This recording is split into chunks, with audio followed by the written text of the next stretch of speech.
Hello students, hope you all are doing well and taking care of yourself. This video is in the continuation of my previous video in which I have started a chapter organism and population, and I have discussed about ecology, levels of ecology and different biomes and their conditions. In this video, I am going to teach you about environmental factors. Now first of all, what is environment? Environment in the simplest language is surrounding. All the things and conditions around us is called environment. All the living and non-living things is present around us is environment. Now accordingly, these living and non-living organisms or non-living things are divided into two factors, abiotic and biotic factors. Now biotic factors are all the living organisms, plants, animals, microorganisms. And about these living organisms, we have already studied in 11th class. In this chapter, we have to study about abiotic factors present in environment which affects us, which includes wind, soil, water, temperature, etc. So let us start. So students, as I have told you, there are two environmental factors, abiotic and biotic factors. Here we are going to study about abiotic factors. What are abiotic factors? Abiotic factors are all the non-living substances and conditions present in environment. Major abiotic factors are temperature, water, light and soil. First of all, we will study about temperature. What is temperature? Temperature is degree of hotness और coldness, या फिर आप कह सकते हैं temperature is degree of या amount of heat present in any substance. कोई भी चीज कितनी गर्म है या कितनी ठंडी है, उसके मेजरमेंट को हम कहते हैं टेम्परेचर. अब ये जो एवरेज टेम्परेचर है किसी भी एरिया का, it depends upon the season. उस एरिया में पूरे साल किस तरह के सीजन्स रहते हैं, उसके अकॉर्डिंगली उस एरिया का एवरेज टेम्परेचर होता है. फॉर एग्जाम्पल, कहीं कहीं कुछ एरियाज का जो टेम्परेचर है वो 0 या फिर 0 से नीचे बिलो 0 डिग्री भी हो सकता है.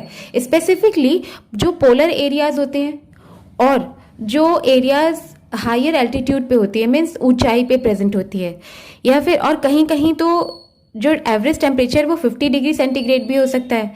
जैसे समर्स में जो डेजर्ट्स का जो समर है, जो समर सीजन में बहुत ही हाई टेम्परेचर हो जाता है, 50 डिग्री सेंटीग्रेड तक भी पहुंच जाता है. कुछ यूनिक हैबिटेट्स में कुछ ऐसे हैबिटेट्स होते हैं जो कि यूनिक है, हर जगह नहीं मिलते. वहां तो टेम्परेचर जो है वो 100 डिग्री से भी ऊपर चला जाता है, वहां उससे भी ऊपर एक्सीड कर जाता है. Like thermal springs and deep sea hydrothermal vents. ये होते क्या है एग्जैक्टली? ये जो थर्मल स्प्रिंग्स, जो हाइड्रोथर्मल स्प्रिंग्स और वेंट्स है, वेंट्स मतलब होता है कि होल्स जहां से कुछ गर्म लिक्विड या फ्लूइड जो है वो रिलीज हो रहा हो. अब देखिए, जैसे ये एक वाटर बॉडी है. अब इसके आसपास अगर कोई वोल्केनो है, इसके आसपास अगर कोई वोल्केनो है तो उसका मैग्मा जो है इस वाटर बॉडी के जो ग्राउंड पार्ट है उसके नीचे फ्लो हो रहा है. कई बार क्या होता है कि जो क्रैक्स होते हैं अर्थ के प्लेट्स में, वहां से वाटर जो है वो नीचे तक पहुंचता है, फिर वहां मैग्मा के कांटेक्ट में आने के बाद वो हीट अप हो जाता है और वापस वो इस क्रैक से मूव करके ऊपर वाटर बॉडी में रिलीज होना शुरू होता है. और इसके वजह से क्या होता है, ये जो वाटर बॉडी है, मीन्स वो अगर वो ओशन है तो भी, वो स्प्रिंग यानी झरना है तो भी, वो वाटर बॉडी का जो टेम्परेचर है वो बढ़ने लगता है और वो बढ़कर कई बार 100 डिग्री सेंटीग्रेड भी होता है. अब ये हमेशा 100 डिग्री सेंटीग्रेड तक जाना टेम्परेचर इस हाइड्रोथर्मल वेंट्स और थर्मल स्प्रिंग्स के लिए में नुकसानदेह नहीं होता. ऐसे टेम्परेचर में भी कुछ ऑर्गेनिजम्स जो हैं वो जिंदा रहते हैं. तो ये टेम्परेचर इन हाइड्रोथर्मल वेंट्स और स्प्रिंग्स के जो एरिया है वहाँ के वेजिटेशन को डिसाइड करता है. वहाँ जिस तरह के प्लांट्स और एनिमल्स पाए जाएंगे उसको डिटरमाइन करता है. इसी टेम्परेचर पे ही डिपेंड करता है कि यहाँ पे किस तरह के एनिमल्स और प्लांट्स मिलेंगे. मीन्स इन शॉर्ट आप कह सकते हैं कि टेम्परेचर जो है वो किसी भी ज्योग्राफिकल एरिया के प्लांट्स और एनिमल्स की जो डिस्ट्रीब्यूशन है, कैसे किस तरह के एनिमल्स पाए जाएंगे, उसको डिसाइड करता है। कहीं भी हर टेम्परेचर में हर तरह के एनिमल्स और प्लांट्स नहीं पाए जा सकते। फॉर एग्जाम्पल, अगर हम मैंगो ट्रीज को चाहें कि वो ठंडी जगहों पर जैसे कनाडा और जर्मनी में वो ग्रो कर जाए, तो वो ग्रो नहीं करेगा, क्योंकि मैंगो ट्री जो है वो उसको एक रिक्वायर्ड टेम्परेचर चाहिए होता है ग्रो करने के लिए, राइट, जो कि ठंडे एरियाज जर्मनी और कनाडा जैसे एरियाज कंट्रीज में नहीं मिलने वाला। अब फॉर दूसरा एग्जांपल हम ले अगर स्नो लियोपार्ड्स को अगर हम चाहें कि हम केरला के ट्रॉपिकल फॉरेस्ट में आसानी से उन्हें जिंदा रख सके, वो नहीं रह सकते, because they are adapted to the lower temperature. So ये कहने का मतलब ये है कि टेम्परेचर जो है वो ये डिसाइड करता है, बहुत बड़ा फैक्टर है जो ये डिसाइड करता है कि किसी भी ज्योग्राफिकल एरिया में एनिमल्स और किस तरह के एनिमल्स और किस तरह के प्लांट्स मिलेंगे, राइट। अब ये जो टेम्परेचर है कैसे डिसाइड करता है, क्योंकि ये जो टेम्परेचर जो है ये किसी भी ऑर्गेनिज्म के अंदर बहुत सारे जो एंजाइम्स काम कर रहे होते हैं उनके मेटाबॉलिक रिएक्शंस में, उन मेटाबॉलिक रिएक्शंस में और दूसरे फंक्शंस में जो एंजाइम्स काम कर रहे होते हैं, टेम्परेचर उन पर इफेक्ट डालता है।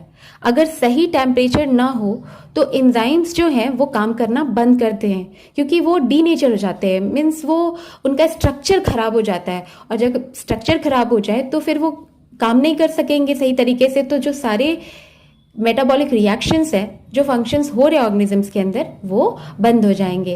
तो यही रीजन है जो टेम्परेचर जो है वो डिसाइड करता है कि किस तरह के प्लांट्स और एनिमल्स किसी एरिया में मिल सकते हैं।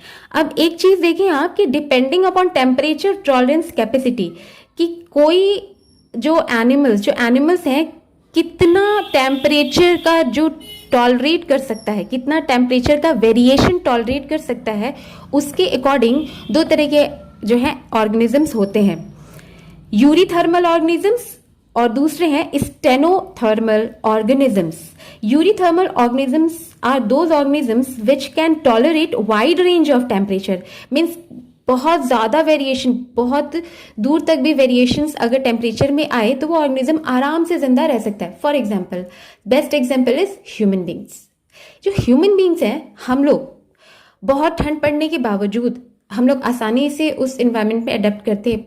काफी गर्मी बढ़ जाती है, टेम्परेचर अच्छा खासा हाई हो जाता है, तो भी हम लोग उस एनवायरनमेंट में आसानी से, उस टेम्परेचर में थोड़ी परेशानी होती है लेकिन हम जिंदा रह सकते हैं, हम टॉलरेट कर सकते हैं। तो हम जो है, हम सारे जो क्यों ऐसा कर पाते हैं ह्यूमन बींग्स, क्योंकि हम लोग वार्म ब्लडेड हैं, और सारे वार्म ब्लडेड एनिमल्स इस तरह जो है यूरीथर्मल ऑर्गेनिजम्स होते हैं। इसका ये जो कैपेसिटी है, इस कैपेसिटी को हम लोग कहते हैं homeostasis. Homeostasis is that ability of an organism through which an organism can maintain its internal environment irrespective of the outer environment। में बाहर के environment में कैसे भी changes हो रहे हो, warm blooded animals homeostasis के process से अपनी जो अंदर का environment मीन्स अपने अंदर का जो body temperature है और जो osmotic concentration है उसको maintain रख पाता है। इस वजह से वो वाइडर रेंज ऑफ टेम्परेचर में जिंदा रह सकता है, उसे टॉलरेट कर सकता है, right. And these organisms are called eurythermal organisms. दूसरे ऑर्गेनिजम्स जो होते हैं वो स्टेनोथर्मल ऑर्गेनिजम्स होते हैं, जो बहुत नैरो रेंज ऑफ टेम्परेचर में जिंदा रह सकते हैं। जरा भी वेरिएशन हुआ अगर टेम्परेचर में तो वो जिंदा नहीं रह पाते, उन्हें परेशानी होती है। फॉर एग्जाम्पल, जो सबसे बेस्ट एग्जाम्पल देखिए, फ्रॉग जो है जब बहुत ठंड पड़ती है तो हाइबरनेशन पे चला जाता है, क्योंकि वो एक कोल्ड ब्लडेड एनिमल है, उसमें होम्योस्टेसिस का प्रोसेस नहीं हो रहा।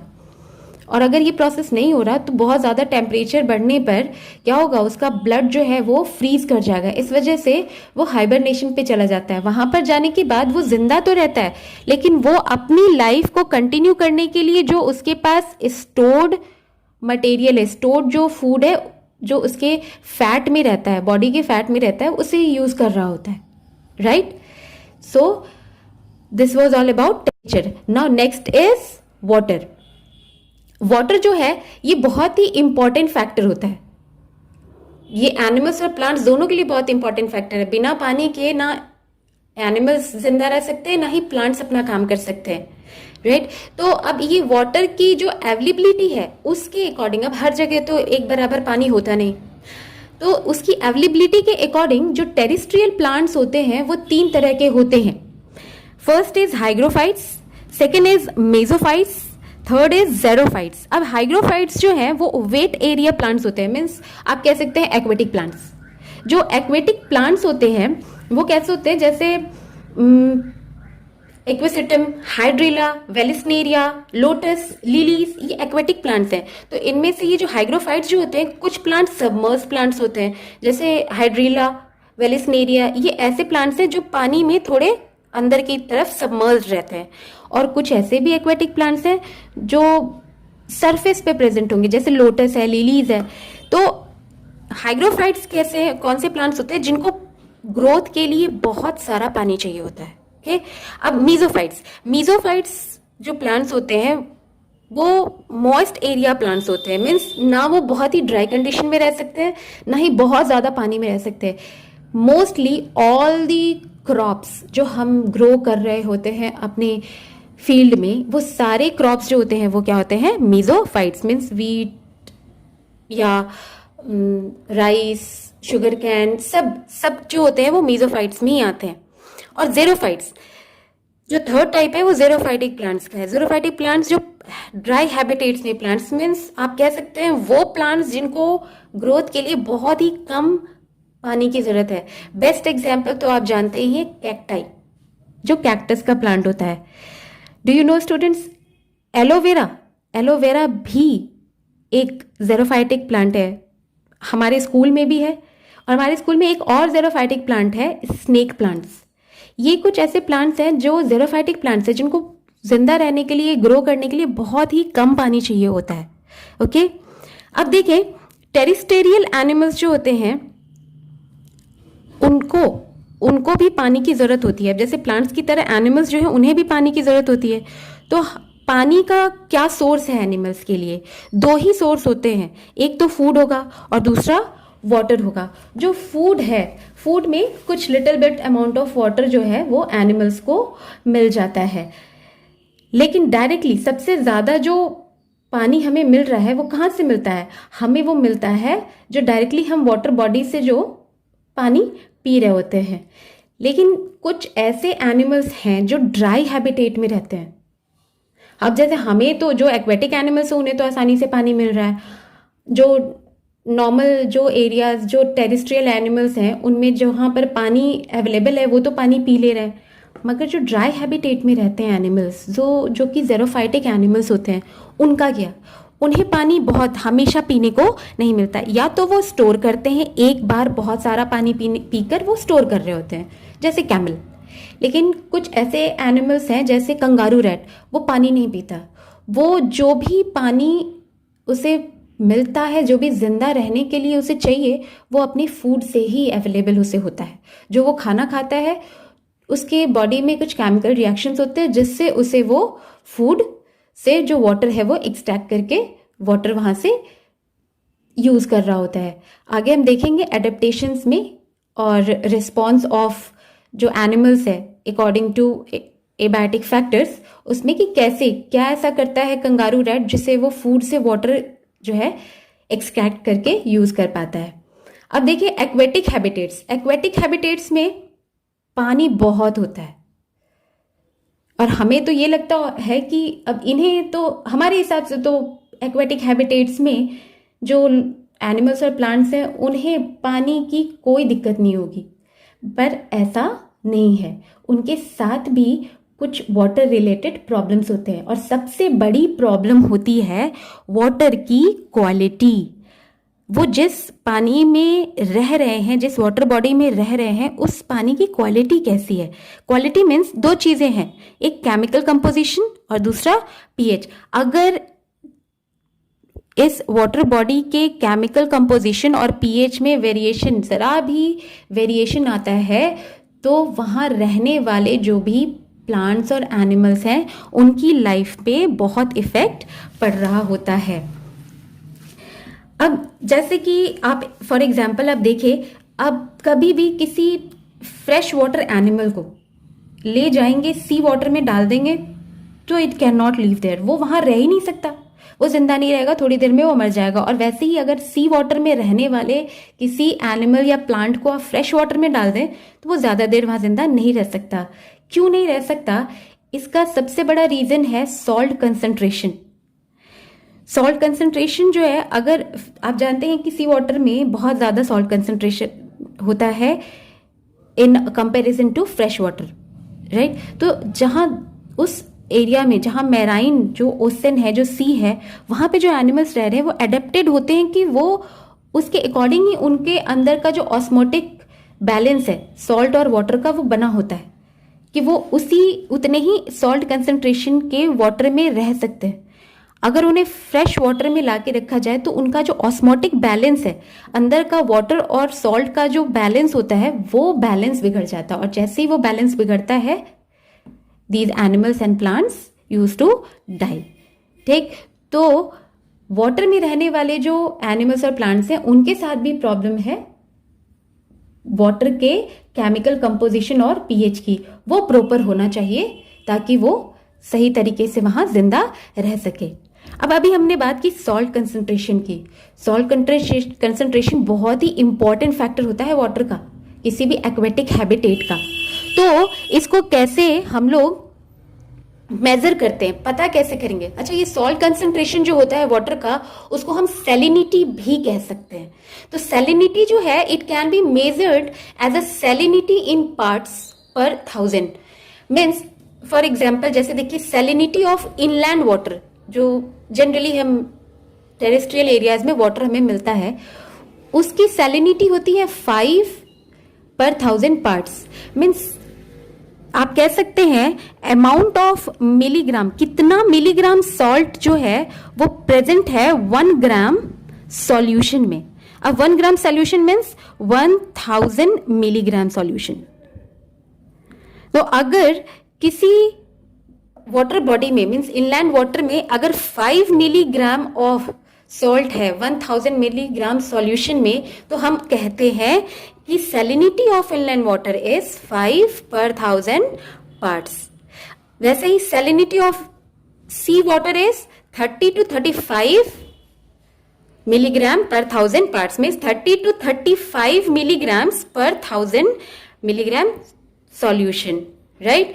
और सैलिनिटी ऑफ हाइपरसेलाइन लैगून्स जो होते हैं, जहां पे बहुत ज्यादा सैलिनिटी होती है, वहां पर तो जो है सैलिनिटी हम मेजर करेंगे तो 100 पर 1000 पार्ट्स मिलता है जो सैलिनिटी होती है, राइट। अब ये जो सॉल्ट कंसंट्रेशन है वो जो पानी में होता है, उसके अकॉर्डिंगली जो ऑर्गेनिजम्स हैं कितनी सैलिनिटी के वेरिएशन को या कितने सॉल्ट कंसंट्रेशन के वेरिएशन को वो टॉलरेट कर सकते हैं कि अगर चेंज किया जाए। मतलब अभी मैंने कहा कि फ्रेश वाटर जो एनिमल्स को अगर हम सी वाटर में डालें तो वो वहां जिंदा नहीं रह सकते, और सी वाटर के जो एनिमल्स हैं उनको हम फ्रेश वाटर में डालें तो वो जिंदा नहीं रह सकते। तो इसके अकॉर्डिंगली 2 तरह के ऑर्गेनिजम्स होते हैं कि कितनी जो वेरिएशन है सैलिनिटी की, सॉल्ट कंसंट्रेशन की, जो एनिमल्स टॉलरेट कर सके, उसके अकॉर्डिंगली 2 तरह के ऑर्गेनिजम्स होते हैं। एक यूरीहेलिन जो ऑर्गेनिजम्स होते हैं, they can tolerate wide range of salinity, right. For example salmon है, यूरोपियन ग्रीन क्रैब्स होते हैं, ठीक है। यूरोपियन ग्रीन क्रैब्स ऐसे होते हैं कि वो फ्रेश वाटर में भी रह लेंगे, वो हाई सॉल्ट कंसंट्रेशन में भी रह लेंगे, और moderate salt concentration means fresh water और जो सी वाटर का सॉल्ट कंसंट्रेशन होता है उसके मिड में, जैसे ब्रैकिश वाटर्स जो होते हैं, ब्रैकिश वाटर का सॉल्ट कंसंट्रेशन कैसा होता है, वो जो है सी वाटर के सॉल्ट कंसंट्रेशन से थोड़ा कम और फ्रेश वाटर के सॉल्ट कंसंट्रेशन से थोड़ा ज्यादा सॉल्ट कंसंट्रेशन उसमें होता है। तो ब्रैकिश वाटर में भी रह सकते हैं वो, जो फ्रेश वाटर में भी रह सके, और जो सैलाइन वाटर या फिर आप कह सकते हैं सी वाटर में भी रह सके, उनको हम कहते हैं यूरीहेलाइन ऑर्गेनिजम्स, जो वाइडर रेंज ऑफ सैलिनिटी को टॉलरेट कर सके। और दूसरे होते हैं स्टेनोहेलाइन ऑर्गेनिजम्स ऐसे होते हैं जो बहुत ही नैरो रेंज ऑफ सैलिनिटी को टॉलरेट कर सके। मीन्स फॉर एग्जाम्पल शार्क जो है वो फ्रेश वाटर में नहीं रह सकती, उससे वो रहेंगे तो सिर्फ सी वाटर में, जहां पे बहुत ही हाई कंसंट्रेशन होता है सॉल्ट का। So this was all about water. Now the next abiotic factor is light. What is light? Light is exactly the visible part of the electromagnetic spectrum. अब electromagnetic spectrum क्या है? Exactly it is a representation, या फिर कह सकते हैं it is a range which includes all the electromagnetic radiations. Electromagnetic radiations जैसे gamma rays, X rays, UV rays, microwaves, radio waves या फिर इंफ्रारेड रेज, ये सारे। और इसी विजिबल इलेक्ट्रोमैग्नेटिक स्पेक्ट्रम में एक रेंज जो कि 390 से 740 एनएम तक होती है, उसे हम कहते हैं विजिबल स्पेक्ट्रम, क्योंकि ये जो रेंज होती है वो विजिबल रेज की होती है। विजिबल रेज में 7 कलर्स होते हैं, और वो 7 कलर्स होते हैं violet, indigo, blue, green, yellow, orange and red, जिसे हम शॉर्ट में विबग्योर भी कहते हैं, जो कि रेनबो के 7 कलर्स होते हैं, राइट। अब इसी विजिबल स्पेक्ट्रम में एक रेंज है 400 टू 700 एनएम। ये जो वेवलेंथ है, इस रेंज में जो रेडिएशन होती है विजिबल स्पेक्ट्रम की, वो कहलाती है फोटोसिंथेटिकली एक्टिव रेडिएशंस। मीन्स जो कि फोटोसिंथेसिस बहुत ही अच्छे से करवा सके। ये रेंज जो होती है, इसमें फोटोसिंथेसिस बहुत ही ज्यादा स्पीडली और अच्छे से होता है, और इसमें भी ब्लू और रेड लाइट जो होती है वो सबसे ज्यादा इफेक्टिव होती है फोटोसिंथेसिस के लिए। अब देखें, ये जो लाइट है वो बहुत सारे इंपॉर्टेंट प्रोसेसेस को कंट्रोल करती है या फिर उस पर इफेक्ट डालती है। So processes affected by light intensity, light duration and light quality means light कितनी intensity है, कितनी तेज या कम लाइट आ रही है। light duration मतलब कितनी देर तक या कितने कम देर तक, कितने ज्यादा देर तक लाइट प्रेजेंट रह रहा है, या फिर और दूसरी चीज लाइट की क्वालिटी, कितनी अच्छी क्वालिटी है लाइट की। इसके ऊपर डिपेंड करते हैं बहुत सारे प्रोसेसेस। पहला प्रोसेस है फोटोसिंथेसिस, फिर है ट्रांसपिरेशन और फिर है फोटोपीरियोडिज्म। ये 3 प्रोसेस ऐसे हैं जो हमने 11th में बहुत अच्छे से डिस्कस किए हुए हैं, आपने पढ़ा होगा। फिर भी देखिए, photosynthesis you are all well known that photosynthesis is the light dependent process. ये light dependent process, अगर लाइट ना हो तो फोटोसिंथेसिस नहीं होगा, और अच्छी क्वालिटी या इंटेंसिटी की लाइट ना हो तो भी फोटोसिंथेसिस अच्छे से नहीं हो पाता। अब देखिए transpiration is also dependent on light पे डिपेंड करता है, क्योंकि हम लोग ने पढ़ा है, जब आप 11th में मैं आपको पढ़ा रही थी कि तो स्टोमेटा का जो ओपनिंग और क्लोजिंग है उसको कंट्रोल करने का एक फैक्टर लाइट इंटेंसिटी भी होता है। लाइट इंटेंसिटी की वजह से जो अगर हाई लाइट इंटेंसिटी हुई तो स्टोमेटा जो है उस, या फिर लो लाइट इंटेंसिटी हुई, इसके अकॉर्डिंगली जो स्टोमेटा क्लोज और ओपन होता है, इससे ट्रांसपिरेशन पे बहुत फर्क पड़ता है। अगर स्टोमेटा क्लोज हुआ तो ट्रांसपिरेशन नहीं होगा, अगर ओपन हुआ तो ट्रांसपिरेशन होगा। तो इनडायरेक्टली कहीं ना कहीं ट्रांसपिरेशन भी लाइट पर डिपेंड कर रहा है। और तीसरा है फोटोपीरियोडिज्म। फोटोपीरियोडिज्म क्या है? It is activity which is shown by plants और animals according to the duration of light. Means it is a process in which plants and animals response is according to the day length और duration of light। तो photoperiodism plants के for example जैसे flowering और vegetative growth, कई plants ऐसे हैं जो एक पर्टिकुलर लाइट की इंटेंसिटी या फिर लाइट का ड्यूरेशन हो तो ही फ्लावरिंग कर सकते हैं या वेजिटेटिव ग्रोथ दिखा सकते हैं। फॉर एग्जाम्पल आप देखें, जो होता है खरीफ और रबी क्रॉप्स। रबी क्रॉप्स कैसे होते हैं? वो जो विंटर सीजन्स में ग्रो करें, और खरीफ क्रॉप जो कि समर सीजन में ग्रो करें। रबी क्रॉप्स में क्या होता है कि अब विंटर सीजन में क्या हो रहा है, विंटर सीजन में जो डे का लेंथ होता है वो कम होता है, मतलब लाइट का ड्यूरेशन जो है वो कम देर के लिए रहता है पूरे दिन। और खरीफ क्रॉप्स में क्योंकि वो समर सीजन के क्रॉप्स हैं तो वहाँ लाइट का ड्यूरेशन काफ़ी ज़्यादा देर तक रहता है, दिन में, पूरे दिन में। तो वीट, पी, ग्राम, ये ऐसे क्रॉप्स हैं जो कि एक पर्टिकुलर सीजन में ग्रो कर रहे हैं, विंटर सीजन में ही आपको ये ग्रो करते मिलेंगे, क्योंकि इनको कम लाइट ड्यूरेशन की ज़रूरत होती है ग्रो करने के लिए और फ्लावरिंग के लिए। लेकिन राइस, मेज, कॉटन, बाजरा, ये सारे कैसे होते हैं, ये समर सीजन में ही ग्रो करते हैं, क्योंकि इनको ज़्यादा लाइट ड्यूरेशन की ज़रूरत होती है। तो ये जो एक्टिविटी वो दिखा रहे हैं वो क्या है, वो फोटो पीरियोडिक एक्टिविटी है।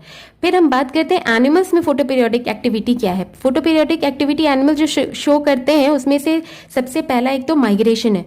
अब जैसे नॉर्दर्न हेमिस्फेयर में जब ठंड पड़ रही होती है तो वहाँ पर जो सारे बर्ड्स होते हैं, जो वो बर्ड्स हैं, वो जैसे ही साउदर्न हेमिस्फेयर में ठंड बढ़ती है और नॉर्दर्न में थोड़ी गर्मी होने लगती है, तो वो सारे के सारे माइग्रेट होकर के, मतलब उड़कर चले आते हैं साउदर्न हेमिस्फेयर पे, क्योंकि उन्हें ठंड के सीजन में रहने की, कम लाइट ड्यूरेशन वाले दिन में रहने की आदत होती है, तो वो माइग्रेट करते हैं। ये क्या है, एक तरह का फोटो पीरियोडिक एक्टिविटी। फिर है animal breeding. Animal breeding is also a photo periodic activity. बहुत सारे एनिमल्स आपको पता होंगे कि एक पर्टिकुलर सीजन में ही ब्रीडिंग करते हैं, मीन्स सेक्शुअल रिप्रोडक्शन करते हैं, right. So this is the photo periodic activity which is controlled by the light. अब देखिए लाइट जो एक्वेटिक हैबिटेट में, अब सारे प्लांट्स और एनिमल्स जो हैं वो सिर्फ टेरेस्ट्रियल तो होते नहीं है, बहुत सारे प्लांट्स और एनिमल्स एक्वेटिक भी होते हैं। तो एक्वेटिक हैबिटेट में जो लाइट है वो कैसे इफेक्ट करती है वहां के ऑर्गेनिजम्स को। अगर हम बात करें जोन्स की, अवेलेबिलिटी ऑफ लाइट के अकॉर्डिंग जो एक्वेटिक हैबिटेट है, मीन्स जो वाटर बॉडी है, उसको हम दो पार्ट्स में डिवाइड करते हैं। एक तो है लिटोरल जोन और दूसरा है लिम्नेटिक जोन। लिटोरल जोन वो जोन होता है जिसमें जो किनारा होता है, जहां पर ऊपर से नीचे, सरफेस से लेकर जितनी उसकी डेप्थ होती है वहां तक पूरी लाइट की अवेलेबिलिटी बहुत अच्छी खासी होती है, राइट। और लिम्नेटिक जोन होता है जो वो डीप सेंट्रल जोन होता है, मीन्स ये वो जोन है जहां पर लाइट की जो अवेलेबिलिटी है it will decrease as we will move towards the depth, या फिर आप कह सकते हैं टुवर्ड्स द बॉटम। और बॉटम को एक और जोन कहा जाता है बेंथिक जोन, ठीक है। तो जैसे जैसे हम लोग लिम्नेटिक जोन में नीचे की तरफ बढ़ेंगे, लाइट की जो अवेलेबिलिटी है, जो अमाउंट है, वो कम होती जाएगी। और इसी के अकॉर्डिंग यहाँ पर प्लांट्स ग्रो करते हैं। अकॉर्डिंगली एक बहुत इंपॉर्टेंट क्वेश्चन है बोर्ड का, उसमें पूछते हैं कि why green algae is always found on the surface of the water body and red algae is found at the bottom. Means आप देखें ग्रीन एल्गी हमेशा सरफेस पे पाया जाता है और रेड एल्गी जो हमेशा बॉटम पे पाया जाता है। क्यों? इसका रीजन ये है कि जो अभी मैंने बताया कि रेड और ब्लू लाइट जो है फोटोसिंथेसिस बहुत अच्छे से करा सकते हैं। तो ब्लू लाइट जो है वो बहुत आसानी से पेनिट्रेट, मीन्स अंदर तक पेनिट्रेट करके बॉटम तक चली जाती है, मगर रेड लाइट ऊपर तक ही रह जाती है, उसकी पेनिट्रेबिलिटी इतनी ज्यादा नहीं होती। अब रेड एल्गी जो है क्यों बॉटम में पाया जाता है? क्योंकि red algae photosynthesis carry out कराने के लिए ब्लू लाइट का यूज कर रहा होता है। और इसी ब्लू लाइट, क्योंकि ब्लू लाइट नीचे तक पहुंच सकता है, बॉटम तक पहुंच सकता है, तो रेड एल्गी आसानी से ब्लू लाइट को यूज करके फोटोसिंथेसिस कर रहा होता है।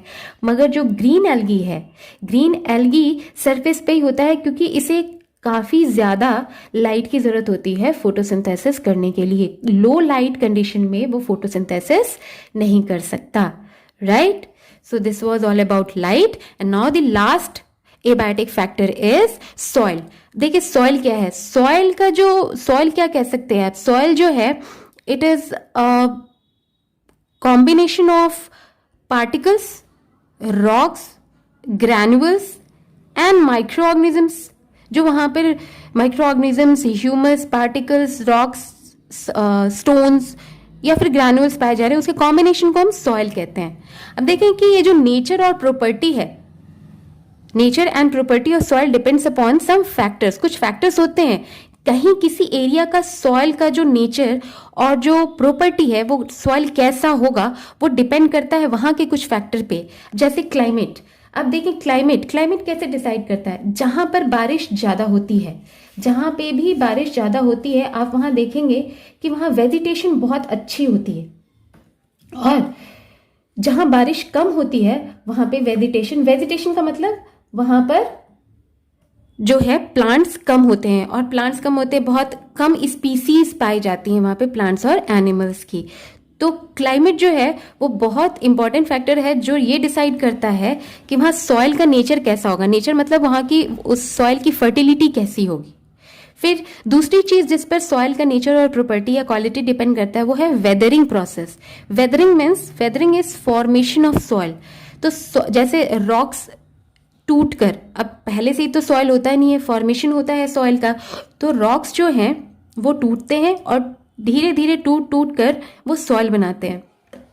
तो ये वेदरिंग प्रोसेस जो है वो 4 तरह से हो सकता है। एक या तो एटमॉस्फेरिक चेंज हो, या तो मैकेनिकल फोर्स हो, या तो केमिकल चेंज हो, या फिर बायोलॉजिकल ब्रेकडाउन। एटमॉस्फेरिक मतलब मौसम का चेंज या फिर टेम्परेचर का चेंज।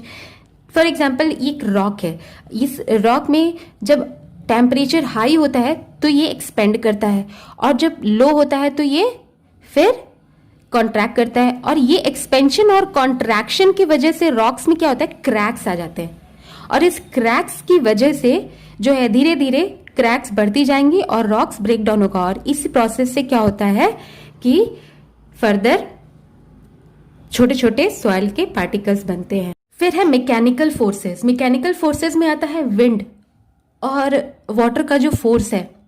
बहुत तेज पानी बहकर आ रहा हो तो भी वो मिट्टी को काटता है या पत्थर को काटता है, काटते काटते उसे स्मॉल पार्टिकल्स में कन्वर्ट करता जाता है। आपने देखा होगा नदी में, कभी आप 1 साल पहले गए हो तो वहाँ पत्थर, वो जो नदी बह रही है उसके नीचे जो पत्थर है वो बड़े साइज के होते हैं, मगर बाद में कुछ टाइम बाद जब आप जाकर देखते हैं तो वो पत्थर जो है वो क्या साइज में छोटा हो जाता है। क्यों? क्योंकि ये नदी जो बह रही होती है, पानी का जो फोर्स है वो क्या कर रहा होता है, मैकेनिकली मीन्स फोर्सफुली वो बहते बहते उन रॉक्स को ब्रेक डाउन करता है छोटे पार्टिकल्स में। ऐसा ही विंड के साथ भी होता है, बहुत तेज हवा जो चल रही होती है वो भी रॉक्स को ब्रेक डाउन करती है और वेदरिंग प्रोसेस में हेल्प करती है, मीन्स सॉइल के फॉर्मेशन में। कई बार रॉक्स में केमिकल चेंजेस आ जाते हैं, वो केमिकल चेंजेस की वजह से जो रॉक्स के पार्टिकल्स एक दूसरे से जुड़े हुए हैं वो लूज हो जाते हैं और ब्रेक डाउन होकर के सॉइल बना देते हैं। फिर बायोलॉजिकल ब्रेकडाउन कैसे होता है? बायोलॉजिकल ब्रेकडाउन में मान लो कि क्रैक्स पड़े हुए हैं रॉक्स में और किसी बर्ड ने कोई सीड लाके गलती से उसमें वो गिर गया। अब वो गिरता है तो फिर उसे कुछ मिनरल्स मिल गए, थोड़ा बारिश की वजह से पानी मिल जाए तो क्या होता है, वो रूट्स ग्रो करने लगते हैं उसमें। और जैसे जैसे रूट्स ग्रो करेंगे वो क्या करेगा, वो रूट्स जो है वो रॉक्स को ब्रेक डाउन करेंगे और फिर धीरे धीरे इसी तरह के प्रोसेस से ब्रेक डाउन होने की वजह से रॉक्स जो है वो छोटे पार्टिकल्स में ब्रेक डाउन होते जाएंगे और सॉइल का फॉर्मेशन हो जाएगा। ओके, नाउ देखें कि क्या है। तो मेथड ऑफ वेदरिंग जो है ये डिसाइड करता है किस मेथड से और कितने एक्सटेंट तक वेदरिंग हुई है। वो डिसाइड करता है कि उस सॉइल में कितनी ह्यूमिडिटी होगी, मतलब कितना वाटर कंटेन वो कर सकता है, कितना मिनरल कंसंट्रेशन होगा और उसकी फर्टिलिटी कैसी होगी किसी भी मेथड से जो वेदरिंग हो रही है। अब मान लो इसमें से जो मेथड से भी वेदरिंग हो रही है, अगर वो अच्छे से वेदरिंग हुई, सॉइल रॉक पार्टिकल्स जो रॉक्स हैं वो बहुत ही स्मॉल सॉइल पार्टिकल्स में अच्छे से ब्रेक डाउन हो गए तो, और ऐसे पार्टिकल्स बने जो कि वाटर को होल्ड कर सके, तो ह्यूमिडिटी अच्छी होगी। अब बहुत अच्छे ब्रेक डाउन होंगे, बड़े बड़े पार्टिकल्स होते हैं तो जो मिनरल्स हैं वो प्लांट्स जो हैं वो एक्सट्रैक्ट नहीं कर पाते उसमें से। तो जो मिनरल्स हैं, छोटे पार्टिकल्स होंगे सॉइल के, तो उसे आसानी से मिनरल कंसंट्रेशन, वो मिनरल्स को एक्सट्रैक्ट कर पाएंगे। और ये जो 2 चीजें हैं, अगर अच्छे मिनरल्स हुए और वाटर कंटेंट उसमें अच्छा हुआ, इसका मतलब उससे क्या होगी, सॉइल की फर्टिलिटी भी अच्छी हो जाएगी, राइट। अब तीसरा फैक्टर जो डिसाइड करता है कि सॉइल का नेचर या प्रॉपर्टी कैसा होगा वो है whether the soil is transported और सेडिमेंट्री। कई बार ऐसा होता है कि एक जगह की सॉइल जो है वो उतनी फर्टाइल नहीं होती, लेकिन पानी या हवा की वजह से जो सॉइल उड़कर वहां आई, ट्रांसपोर्ट होकर के वहां आई, तो वो सॉइल क्या कर रहा है, हो सकता है कि वो जो सॉइल आया वो फर्टाइल हो, तो एक फर्टाइल लेयर का फॉर्मेशन कर देता है सॉइल का, तो वहां का सॉइल जो है वो फिर धीरे धीरे फर्टाइल हो जाता है। और कभी कभी ऐसा भी होता है कि कोई फर्टाइल एरिया है, वहां पर ग्रासेस कम हो, पेड़ पौधे कम हो, तो विंड या फिर फ्लड के वजह से, तेज हवा या तेज पानी के बहाव की वजह से जो फर्टाइल लेयर है वो वहां से हट भी जाती है। तो ये भी हो सकता है कि उस ट्रांसपोर्टेशन की वजह से कहीं और की सॉइल फर्टाइल हो गई और जहां फर्टिलिटी थी वहां की सॉइल अनफर्टाइल हो गई। तो ये सारी चीजें भी जो हैं वो डिसाइड करती हैं कि सॉइल का नेचर या फिर उसकी क्वालिटी या प्रॉपर्टी कैसी होगी। अब देखिए कि दूसरी क्वालिटी ऑफ सॉइल जो है या फिर वाटर होल्डिंग कैपेसिटी जो है, एग्जैक्टली क्वालिटी, सॉइल की क्वालिटी एक बहुत बड़ा फैक्टर है जिस पर डिपेंड करती है, वो है वाटर होल्डिंग कैपेसिटी। तो वाटर होल्डिंग कैपेसिटी है वो कैसी है, तो ये भी डिफरेंट फैक्टर्स हैं जिस पर ये डिपेंड करता है कि किसी भी सॉइल की क्वालिटी या फिर उस सॉइल की वाटर होल्डिंग कैपेसिटी, मतलब पानी को अपने पास पकड़ के रखने की कैपेसिटी कैसी है। ठीक है, तो अब देखिए वो डिपेंड करता है सॉइल कंपोजिशन पे। एक बहुत अच्छे सॉइल, अच्छी क्वालिटी के सॉइल जो है उसके पास कुछ पर्टिकुलर परसेंट में कंपोनेंट्स होने चाहिए।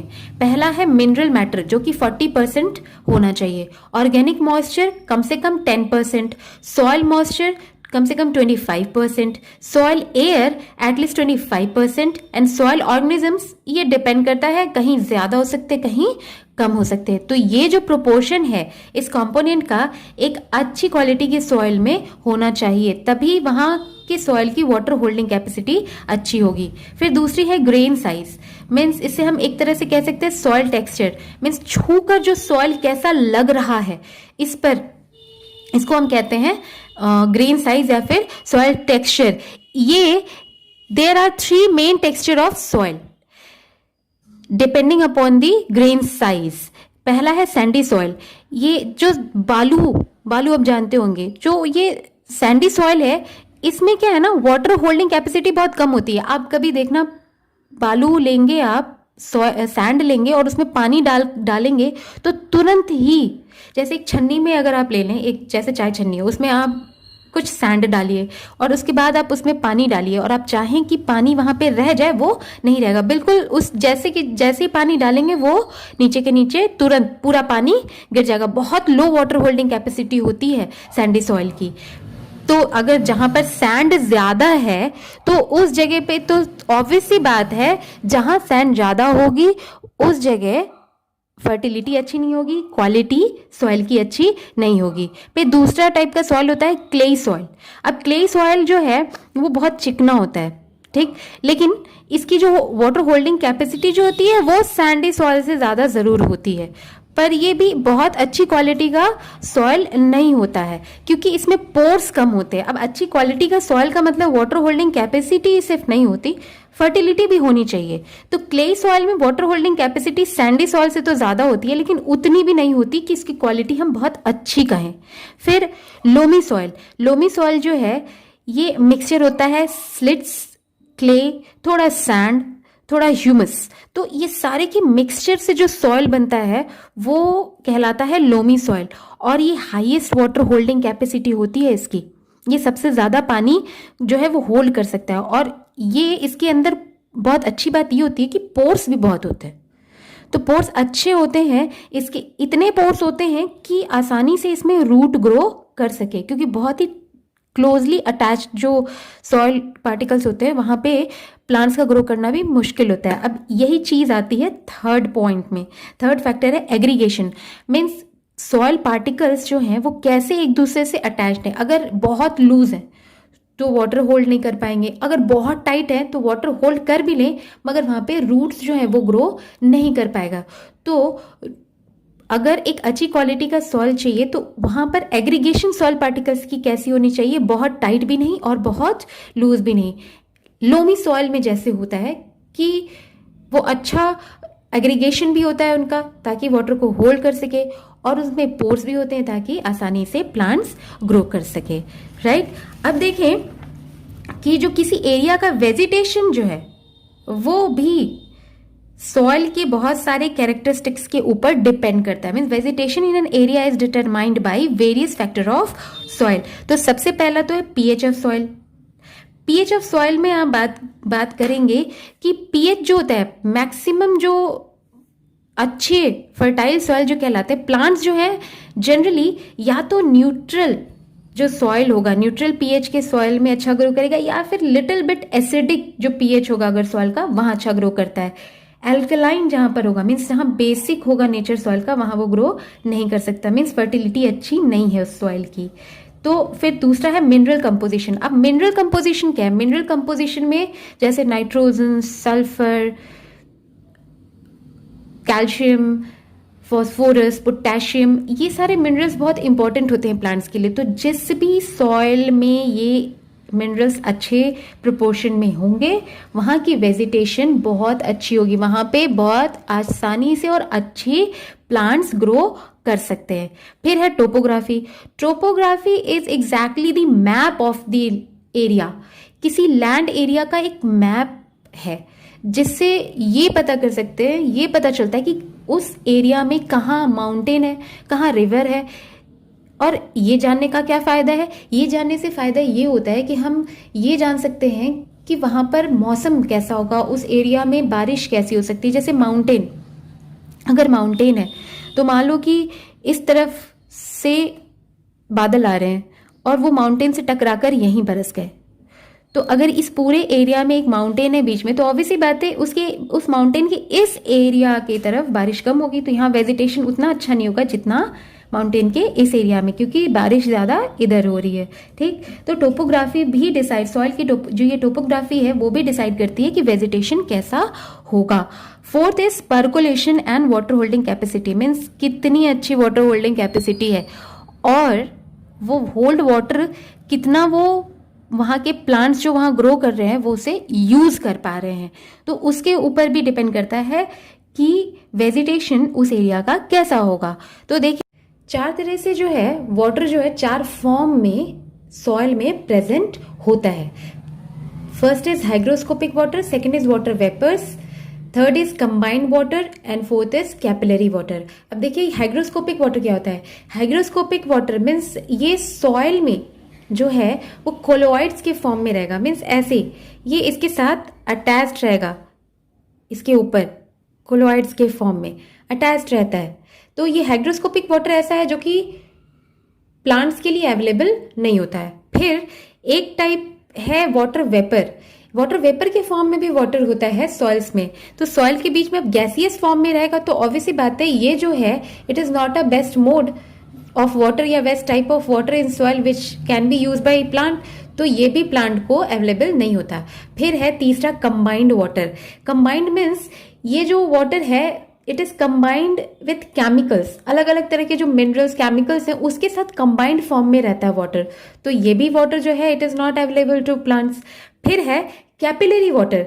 कैपिलरी वाटर जो है ये वाटर वो जो सॉइल के पार्टिकल्स हैं उनके बीच बीच में प्रेजेंट होता है। अब जैसे ये सॉइल पार्टिकल्स हैं, ये बहुत सारे सॉइल पार्टिकल्स ऐसे हैं, ये अटैच्ड है एक दूसरे से, एग्रीगेटेड है, तो इनके बीच बीच में वो पानी प्रेजेंट होता है। तो ये जो बीच में जो पानी प्रेजेंट होता है ये ही वो वाटर है, यही वो फॉर्म ऑफ वाटर है जो सॉइल में प्रेजेंट होता है, जो कि प्लांट्स के लिए अवेलेबल होता है। तो देख रहे हैं चार तरह से, चार टाइप में वाटर सॉइल में प्रेजेंट होगा, hygroscopic, water vapour, combined water and capillary water, जिसमें से कैपिलरी वाटर ही जो है वो अवेलेबल होगा। तो एक चीज और जाने सॉइल के बारे में, अकॉर्डिंग टू वाटर अवेलेबिलिटी एक फील्ड कैपेसिटी होती है। फील्ड कैपेसिटी जो है it is a maximum amount of water that a soil can hold. मतलब अब मान लीजिए आप जो है पानी डाले जा रहे हैं, किसी में डाले जा रहे हैं, फील्ड में डाल रहे हैं, और डालते डालते एक टाइम ऐसा आता है कि पानी जो है वो सॉइल एब्जॉर्व नहीं कर पा रहा। ऐसा आपने देखा होगा, जैसे आप एग्जाम्पल, आप एक गमले में आपने या फिर एक प्लास्टिक के जार में या ग्लास के जार में सॉइल भर लीजिए। सॉइल भरने के बाद उसमें पानी डालिए, ड्राई हो सॉइल बिल्कुल। अब पानी डाल रहे हैं, कुछ वक्त तक वो सॉइल जो है वो पानी को एब्जॉर्व करता रहेगा। लेकिन एक वक्त ऐसा आएगा जब पानी जो है उस जार में भरना शुरू होगा, क्योंकि अब वो सॉइल जो उस जार में है वो पानी को एब्जॉर्व नहीं कर रहा होता है। क्यों नहीं कर रहा होता है? क्योंकि जितना पानी वो होल्ड कर पाया, जितना एब्जॉर्व कर पाया, that is only the field capacity of that soil. तो जो मैक्सिमम अमाउंट होता है वाटर का जो सॉइल होल्ड कर सके, that is called field capacity, right. And lastly the aquatic environment. अब एक्वेटिक एनवायरमेंट में जो सॉइल का नेचर है वो किस चीज पे डिपेंड करता है? ये सिंपली एक चीज पे डिपेंड करेगा कि वो सेडिमेंट सॉइल जो है वहां का, मीन्स उसकी जो बॉटम में सॉइल जो है वो सॉइल जो उसके बॉटम में, मीन्स जो सेडिमेंटेड है नीचे, वो कैसा है, वो फर्टाइल है या उसमें कैसी उसकी केमिकल कंपोजिशन है, कैसा पीएच है, उस पे डिपेंड करता है कि जो बेंथिक एनिमल्स हैं, मीन्स जो बॉटम में पाए जाने वाले एनिमल्स और प्लांट्स हैं वो कैसे होंगे।